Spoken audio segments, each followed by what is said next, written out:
Merci à tous de me recevoir. Ici, je voudrais effectivement poser peut-être poser à Giovanni quelques questions qui peuvent servir aussi à ouvrir une discussion sur son livre. Je voudrais en introduction dire une chose pour introduire à mes propres questions, dire une chose assez simple.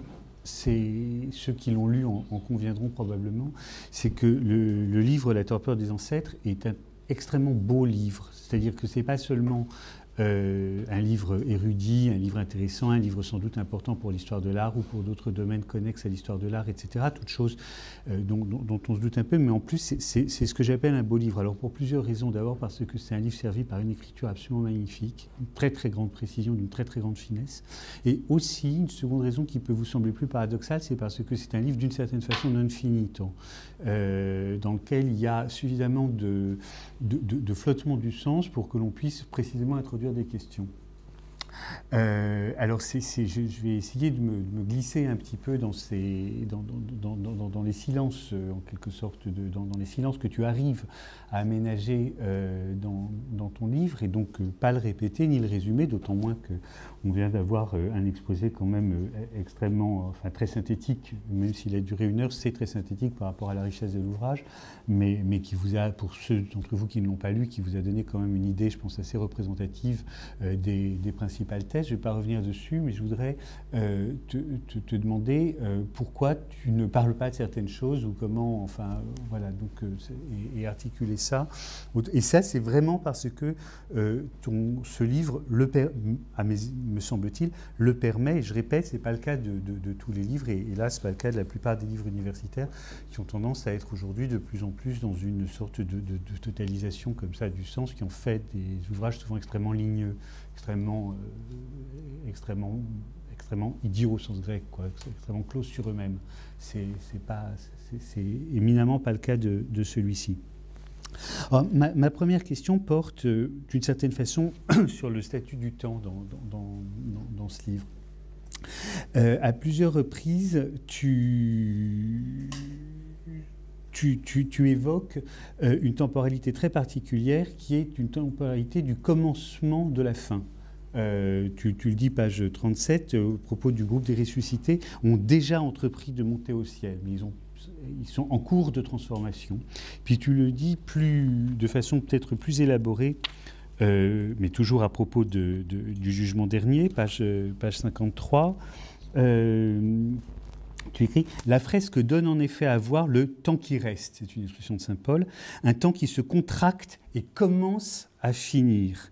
Cette contraction prend forme par la multiplication d'actions imminentes. Je passe quelques lignes et tu termines le paragraphe. Le son des trompettes que tu montrais tout à l'heure, qui, au centre de la fresque, annonce la fin des temps, donc ça n'est qu'une annonce de la fin des temps, marque la détermination sonore de cette temporalité contractée, le début de la fin des temps à la durée, l'intensité et la vitesse d'un souffle. Alors, d'autre part, donc c'est cette image comme ça, qui est une image parfaitement eschatologique d'un temps qui est sur le point de finir, dont le processus de fin vient juste de commencer, m'amène à interroger une double direction que tu as choisi de ne pas suivre, d'une certaine façon, et je voudrais te relancer là-dessus. La première, compte tenu de tes travaux précédents, en particulier de tes travaux sur le TASS, dans lesquels tu envisages les musiques autour de Jérusalem délivrée, c'est que à la fois tu as une espèce de vision assez totale de la Sixtine, dont tu as dit tout à l'heure que tu regardais aussi les fresques pré-angelesques, enfin la série pré-michelangelesque de la Sixtine, celle du Quattrocento. Mais tu ne te préoccupes pas du tout du fait que la Sixtine soit un lieu éminemment musical.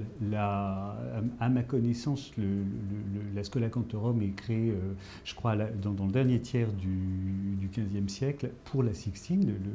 Le chant de la Sixtine, c'est un endroit où l'on chante. Et dans ce chant, il y a d'une part des trompettes, probablement, ne serait-ce qu'à cause du tuba merum qui est introduit généralement par des vents, mais aussi des processus de retard, d'écriture musicale qui jouent le retard. Et donc je me demandais si c'était une voie que tu avais envie à terme, enfin plus tard éventuellement d'explorer, qui serait celle du rapport entre la peinture et la musique qui est jouée devant la peinture et qui est probablement, pour une bonne part aussi, une musique qui met en œuvre ce temps du commencement de la fin, enfin ce moment du commencement de la fin et les effets de contraction. Et l'autre question, donc je t'ai dit que j'avais une double direction, l'autre question à propos de ce moment d'une sorte de stance comme ça, de contraction du temps, c'est sur la figure du Christ où tu envisages toutes sortes de celles-là.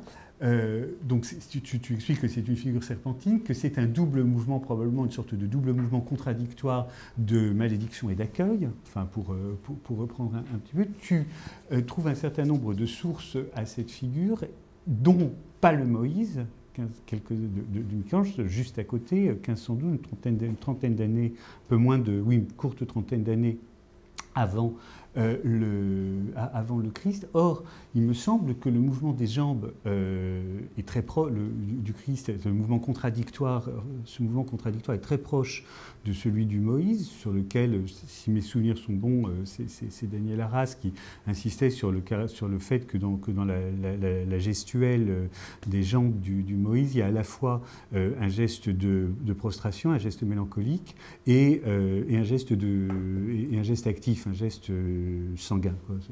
Bon, et d'une part, et puis surtout, ce qui a pu se passer dans la lecture freudienne de ce même Moïse, qui en fait précisément ce même moment d'une extase, de quelque chose avant la fureur, où dans l'interprétation que donne Freud du Moïse, je vous le rappelle, Moïse se calme, il se domine, et Freud allait jusqu'à voir lui aussi une forme d'autoportrait très très décalé, donc quelque chose qui devrait beaucoup te plaire, une forme d'autoportrait de Michel-Ange très décalé dans cette façon de dominer sa colère, selon Freud, en l'occurrence, la colère de Michel-Ange contre le pape ou contre lui-même. Mais ce qui m'intéresse encore plus que... Donc, ces affaires d'autoportrait, on les retrouve, mais ce qui m'intéresse encore plus que ces affaires d'autoportrait, c'est ce moment où à Saint-Pierre-aux-Liens, il y a de nouveau une contraction du temps et une sorte de stase. Donc, du côté de la sculpture de Michel-Ange même, et du côté de la musique, je me demandais si tu avais l'impression qu'on pouvait continuer d'abonder comme ça, ou autrement les raisons pour lesquelles tu décides d'éviter ces voies. Alors, pour la musique, je suis handicapé. Ben non, oui. C'est-à-dire qu'il faut quand même une technicité que je n'ai pas. Mais la suggestion est tout à fait juste et je l'ai faite à quelqu'un qui est moins handicapé que moi, qui s'appelle Peter Gilgren, qui va publier un livre qui est intitulé justement Michelangelo's Soundscape. Donc effectivement, il prétend comme toi et comme il est juste de le faire que ce n'est pas dans le silence, mais que ça peut être, et dans les moments liturgiques, c'est avec la musique qu'on regarde ces fresques. Alors il a retrouvé un récit d'un voyageur suédois qui est allé voir la Sistine au moment qui précède Pâques, enfin Carême, ou à Pâques, je ne me souviens plus. Oui, qui précède Pâques. Et il raconte comment la fresque contient des supports pour des chandelles qu'on finissait par éteindre doucement à fur et à mesure que la musique avançait vers la fin. Et il restait éclairé sous le moment de la pénitence, du miséraire, et seulement la partie infernale. Donc c'est pour te dire à quel point ces dimensions étaient effectivement liées. Et je pense qu'il faut le faire, je ne suis pas sûr que ça sera moi. Et en même temps, mon ami Peter Gilgren, auquel j'ai posé la même question que toi, à savoir, au-delà du fait d'avoir retrouvé cette source, de dire qu'il faut regarder ensemble, d'entrer dans une analyse musicale des retards et de l'accélération, qu'il aimerait bien le faire, mais il ne sait pas comment s'y prendre. Donc peut-être que, je ne sais pas, il faudra trouver les moyens de le faire, mais il faut le faire, c'est juste. Esteban va le faire. Voilà. Pour Moïse, c'est très intéressant aussi tout ce que tu dis sur Moïse, d'autant plus que Moïse, vous savez, a été sculpté avant, mais il a été mis en place après, donc c'est toute une affaire en soi assez complexe. Xavier Vert, il travaille un peu, donc je le laisse volontiers s'en occuper. Mais ceci dit, ce que tu dis sur le moment de la contraction est tout à fait passionnant et juste. Simplement, je privilégie Apollon à raison de l'évidence visuelle qu'il lie le Christ à l'Apollon du Belvédère, vous l'avez vu tout à l'heure, et aussi à la fonction de juge, quand même, qui est plus évidemment assumée par Apollon que par Moïse, mais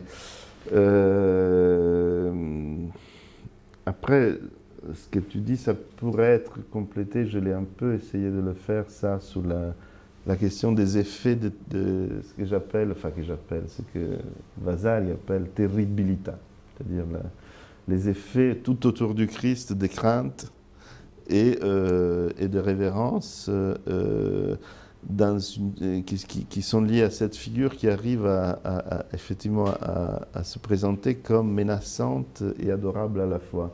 Ce qui est vraiment une figure du pouvoir, au sens qui met en réserve la force dans un signe, comme le dirait Marin, et que cette réserve peut se déclencher à tout moment, mais reste, disons, en attente de se déclencher.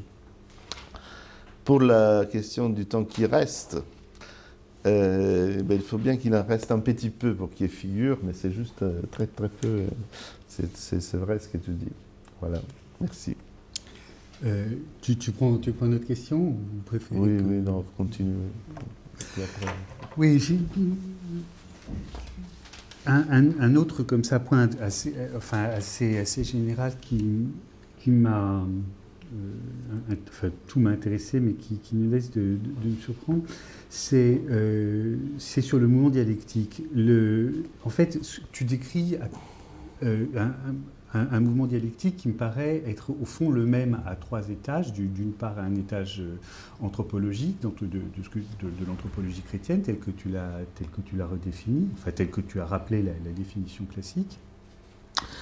À un étage supérieur, ce qui est l'étage sotériologique, l'histoire du salut, quelque chose qui dépasse précisément l'anthropologie, ou par lequel l'anthropologie se dépasse, et puis à l'étage en quelque sorte inférieur de la formation du sujet, singulièrement de la formation du sujet Michel-Ange lui-même, de chaque sujet individuel, et plus particulièrement de la formation de la subjectivité michelangelesque.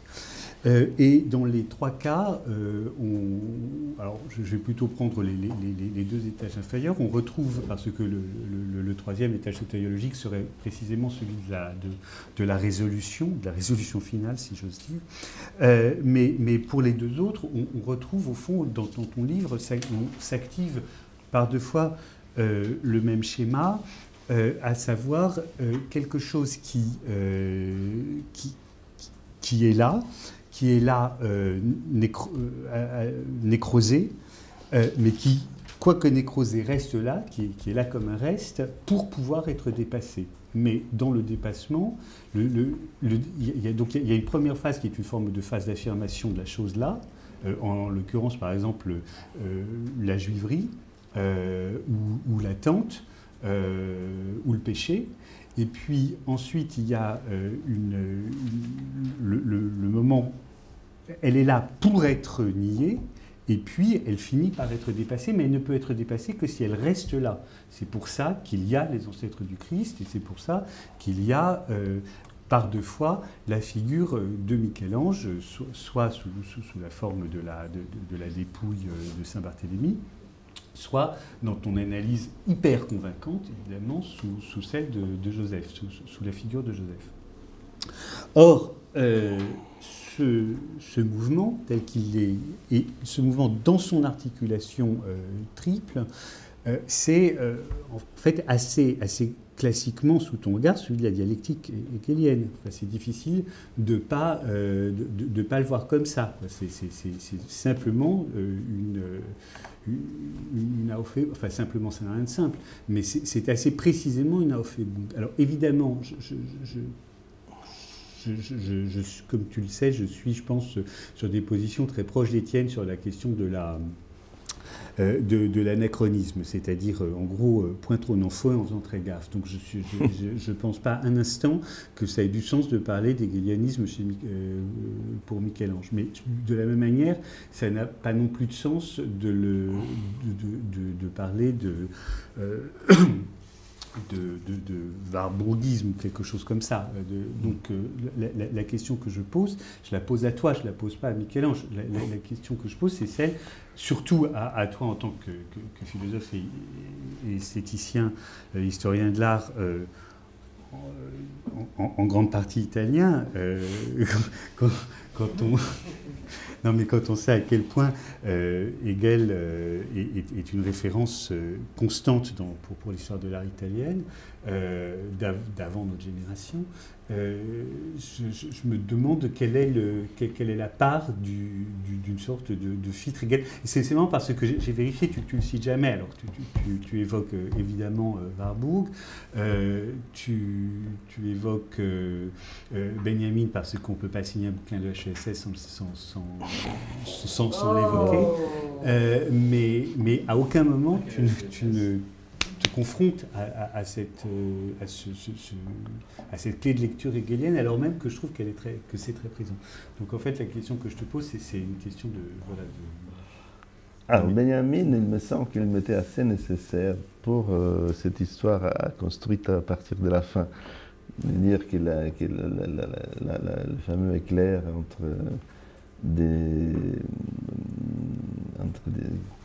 qui fait constellation se fait au moment où Michel-Ange rajoute le jugement dernier et qui réoriente ce qui était là dans une constellation qui n'est pas le caractère d'une histoire linéaire. Donc le modèle benjaminien m'était assez nécessaire. L'autre modèle que j'essaie de manier, c'est le modèle plutôt d'Auerbach, c'est-à-dire cette invention géniale du christianisme, que les choses les plus humbles et les plus basses se retournent en choses sublimes. Et donc, tu peux l'appeler Aufhebung, on peut l'appeler renversement, en tout cas, ça, de se rabaisser, comme le fait Michel-Ange dans cet autoportrait, ces étranges autoportraits, c'est aussi se rendre disponible au renversement sublime. Alors, ce modèle d'Auerbach, comme modèle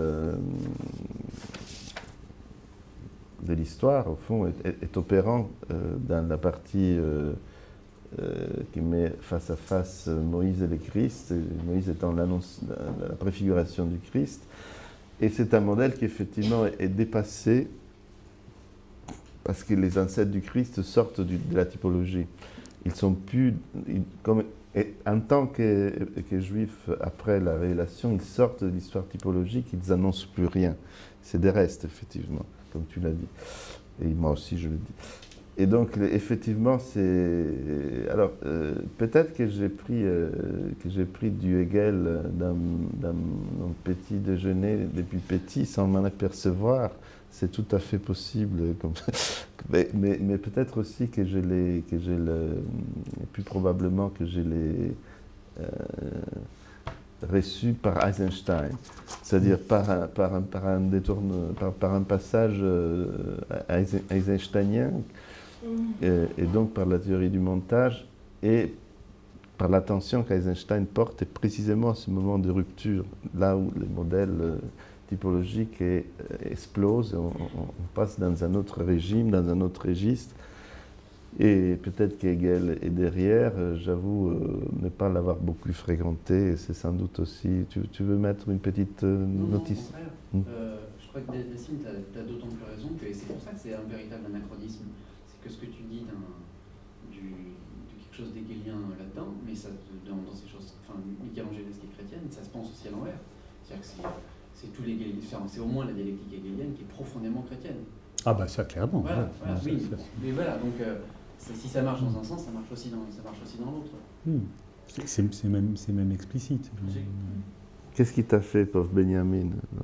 Non, j'ai rien contre, sinon que ça me semblait être parce que enfin, plus bon, attendu que qu'autre chose. D'une certaine façon plus attendu, et parce que bon, pour ce qui est de l'histoire à l'envers, ça c'est dans Saint-Augustin. Tu cites très bien la Cité de Dieu, et la Cité de Dieu, c'est pas autre chose que la décision de relire absolument toute l'histoire de la philosophie antique à partir du sens de la manière dont le christianisme la juge.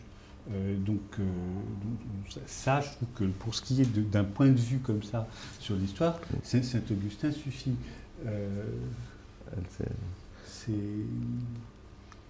Et en revanche, l'anecdote que tu racontes, absolument extraordinaire sur alors, comme il ne l'a pas raconté, je vous la raconte, quand le jour de l'élection du pape, la première personne, ai-je appris en lisant le livre, la première personne qui va à sa rencontre devant le château Saint-Ange, c'est le représentant des Juifs de Rome, qui lui tend l'Ancien Testament. Le pape est sur son âne, je crois, où j'ai embelli. C'est bien un âne ? Un cheval, des fois. Un cheval blanc. Enfin, en tous les cas, donc il passe, il rejette la Bible hébraïque derrière lui. Il la prend, il la jette. Donc c'est vrai. Alors, elle existe toujours. Il n'y a pas d'image. Je trouve qu'il n'y a pas d'image plus cinématographique de la dialectique. Si on veut comprendre ce que c'est exactement ça, quoi. On prend, on regarde, on jette, et en même temps, elle reste. On passe à... Oui.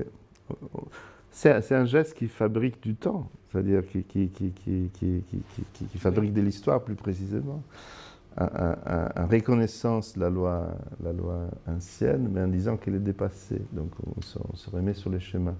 Et aussi un moment dans lequel c'est très important pour les Juifs, c'est le moment dans lequel ils négocient d'une manière rituelle leur permanence dans la ville de Rome, n'étant pas chrétiens et obéissant à leurs propres lois. Donc le pape leur accorde ça, et donc cet état d'exception.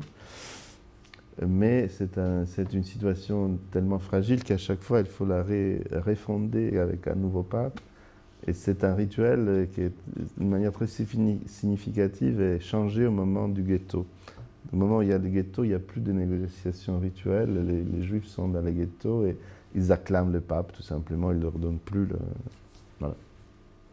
Alors, sur les Juifs, ton interprétation, plus exactement ton refus d'aller jusqu'à une interprétation des noms propres des ancêtres, c'est un des passages que j'ai trouvé absolument soufflant dans ton bouquin. C'est totalement convaincant. C'est vrai qu'on comprend à quel point les interprétations, les recherches d'identification des corps aux noms sont dérisoires, et enfin, voilà, je ne peux pas le dire autrement. C'est extraordinairement convaincant de dire que c'est une suite de noms. Je me demandais si on pouvait pousser un peu encore cette interprétation, ou si on rentrait dans un domaine qui serait de la surinterprétation, qui est l'idée que ce sont des noms peints, ce sont des lettres peintes, et je pense même par Michel-Ange, enfin vraisemblablement, ou en tous les cas sous sa... puis c'est des très beaux caractères romains, mais des trois monothéismes, le christianisme est le seul à accepter les images, mais aussi le seul à ne donner aucun statut sacré à l'écriture, du coup. Donc ces noms écrits en hébreu, ils auraient, par leur graphie même, une valeur sacrée, parce que la graphie hébraïque, comme vous le savez, a un poids de sacralité. Et l'écriture latine, romaine, elle est belle, mais elle n'a aucune sacralité, c'est l'image qui a une sacralité. Et pour cause, les deux autres monothéismes refusent les images. Donc là aussi, je trouve que ça fonctionne, que ces noms hébreux, enfin gréco-hébreux, écrits, là, il y a une sorte de manque de la sacralité. Enfin, ça fait voir la désacralisation d'une certaine façon, puisque c'est l'image qui, elle, serait interdite pour ces noms-là, qui est dans l'espace sacré. Je me demandais si... Enfin, ça ne fait qu'abonder dans le sens de ton interprétation générale, hein, mais... C'est très bien. C'est très bien. Alors, Je ne sais pas s'il faut pousser jusque-là, parce que dans ton interprétation, ça aboutirait quoi? À une reconnaissance de la valeur de l'écriture? Non, à une reconnaissance du fait qu'elle n'a pas de valeur. Dans un monde où c'est justement l'image et la conformation iconique qui en a. Pourquoi elle n'aura pas de valeur? Parce qu'elle ne désigne rien. Elle ne désigne pas l'image. Parce qu'elle désigne rien, puis parce qu'elle n'a pas de valeur en soi. Tandis que, encore une fois, l'écriture hébraïque, si ça avait été de l'écriture hébraïque, mais ça n'en est pas, ça aurait ce serait une écriture consacrée. Donc ici, c'est dans une écriture non consacrée, c'est-à-dire qu'en fait, à mes yeux, ça a exactement le même statut de reste que... Oui, mais il y a une dimension monumentale. Moi, j'ai interprété cette monumentalité de la lettre et du nom comme un signe valorisé, nécessaire à établir les liens avec la généalogie juive, donc comme l'élément de jonction, alors que l'image est l'élément de disjonction. Donc si tu me dis que le nom est dévalorisé, ça saute. Mon modèle, ça saute. Non, je ne dis pas que le nom est dévalorisé. Je dis qu'écrit en latin, en écriture latine, si tu veux, c'est un lieu de graphisme dans une culture pour laquelle précisément le graphisme a une moindre valeur que pour la culture d'origine. Dans la Sistine, le graphisme n'est pas seulement là-bas, il est aussi ici. Oui. Donc sur cette frise qui a été découverte après restauration il n'y a pas longtemps, on appelle ça des tituli, mais c'est en fait des légendes. C'est-à-dire comment est-ce qu'il faut lire les scènes qui sont en bas. Et très souvent, c'est un guide, un latin, qui permet de faire les liens entre la vie du Christ et la vie de Jésus. Jésus, réfondateur de la loi. Alors, là aussi, l'écriture, c'est une écriture capitale et destinée aussi à faire du lien avec la tradition juive. Parce que c'est là qu'est exprimé le modèle typologique. Donc je ne pense pas qu'elle soit dévalorisée, l'écriture, mais bon. Oui. Après, il y a aussi on pourrait aller dans son sens, mais... Je crois que j'arrive pas. Je crois que je me suis... Mais j'en parle à Michel, mais c'est le... Oui, je ne dis pas dévalorisé, je dirais plutôt désacralisé. Désacralisé. Oui, voilà. Ah ça, sans doute. Je note pour la prochaine édition.